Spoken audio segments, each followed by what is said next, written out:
জয় যিশু। প্রভু যীশু খ্রিস্ট ছিলেন করুণাময়। প্রভু যীশু খ্রিস্ট ছিলেন করুণাময়। প্রভু যীশু খ্রিস্ট ছিলেন করুণাময় কারণ বাইবেলের সংক্ষিপ্ত পদ বলে যিশু কাঁদতে লাগলেন। যোহন 11:35 পদ। বাইবেলের সংক্ষিপ্ত পদ বলে যিশু কাঁদতে লাগলেন। যোহন 11:35 পদ। প্রভু যিশুর করুণা ও মমতা জনতার প্রতি প্রকাশিত হয়েছিল। মার্ক 6:35 পদ বলে, নৌকা থেকে নেমে এই বিরাট জনতাকে দেখে প্রভু যিশুর মনে খুব মমতা হলো।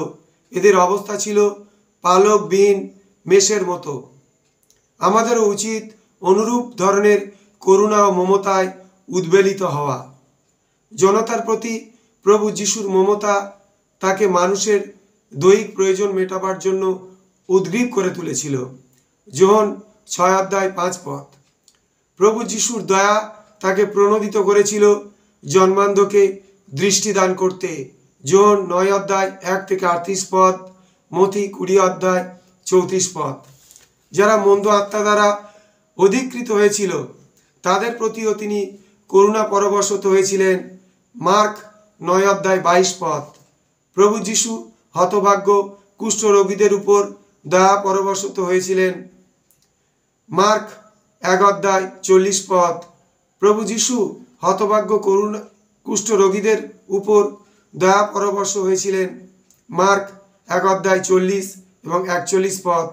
লুক 6:12-15 পদ।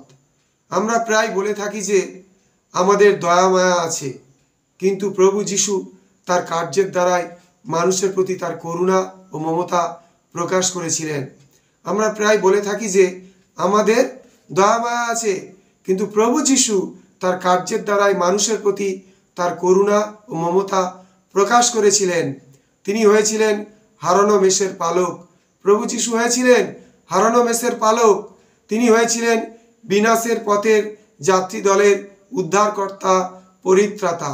প্রভু যিশু হয়েছিলেন বিনাশের পথের যাত্রী দলের উদ্ধারকর্তা, পরিত্রাতা। তিনি রোগীদের সুস্থ করেছিলেন, তিনি মন্দ আত্মা তাড়িয়েছিলেন। আসুন আমরা কথায় ও কাজে প্রেমের পরিচয় রাখি। আসুন আমরা কথায় ও কাজে প্রেমের পরিচয় রাখি। জয় যিশু।